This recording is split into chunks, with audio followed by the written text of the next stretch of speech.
যেসব কারণে রোজা কাজা করা লাগবে, কাজা হবে, করতে পারবে, পরবর্তীতে কাজা করবে, যেসব কারণে, সেই কারণ আছে 16টা। কয়টা? 16টা।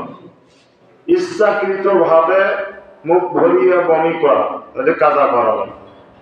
ধূমপান করা কিংবা ইনসুলিন ব্যবহার করলে রোজা কাজা করতে হবে।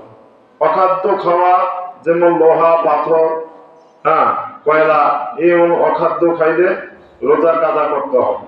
4 নম্বর, কোন নারীকে স্পর্শ করার দ্বারা বীর্যপাত ঘটলে রোজা কাজা করতে হবে। 5 নম্বর, কুলি করার সময় অনিচ্ছাবশত যদি পেটে পানি চলে যায় তাহলে রোজাটা কাজা করতে হবে। নাকে কানে ওষুধ দেওয়া, এই কারণ হইলে রোজা কাজা করতে হবে। ভুলে পানাহার করার পর আবার পুনরায় খেলে রোজা কাজা করতে হবে। ভুলে যদি কেউ কিছু খেয়ে ফেলেন, মনে নাই, এই অবস্থায় বের করে ফেলবেন, রোজা হবে। খেয়ে ফেললে আবার জানিছি যে আমি খাইলাম, ভুল করি, তাহলে কাজা করতে হবে। রাত আছে মনে করেন সুবহে সাদিকের পর পানাহার করলে রোজা কাজা করতে হবে। দাঁত দিয়ে বেশি পরিমাণ রক্ত বের হলে তা গিলে ফেললে তা রোজা কাজা করতে হবে। গিলে ফেললে রোজা কাজা করতে হবে। দাঁতে ছোলা বুট সম পরিমাণ বস্তু বের করে গিলে ফেললে সেটাতে রোজা কাজা করতে হবে। সূর্য অস্ত হয়েছে মনে করে সূর্য অস্তের পূর্বে পানাহার করলে রোজা কাজা করতে হবে।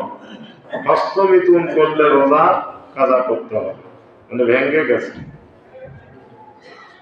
পেশাব বা পায়খানার রাস্তা দিয়া ওষুধ প্রবেশ করালে রোজা কাজা করতে হবে।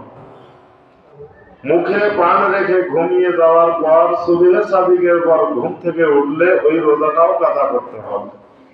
রোজার নিয়ত না করা। রোজার কোন খরচ কয়টা জানেন? 2টা। একটা কি রোজা রাখা, আর একটা কি নিয়ত করা।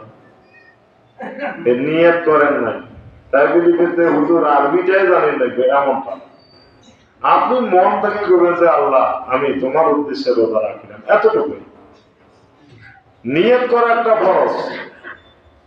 নিয়ত যদি না করে রোজা অযৌক্তিক ভাবে আছে, তাহলে ওই রোজাটাও কাজা করতে হবে। এই তথ্য এই ফতুয়া গিরা করবে যে হুজুর পড়ে থেকে নিলেন। ফতুয়া গিরা ফতুয়ায় আলমগিরি, ফতুয়ায় দারুল উলুম, এইভাবে মোহাম্মদিয়া, রহমানিয়া, স্বামী, জামিয়া, এই সমস্ত কিতাব থেকে এই ফতুয়া গিরা বের করা হয়েছে।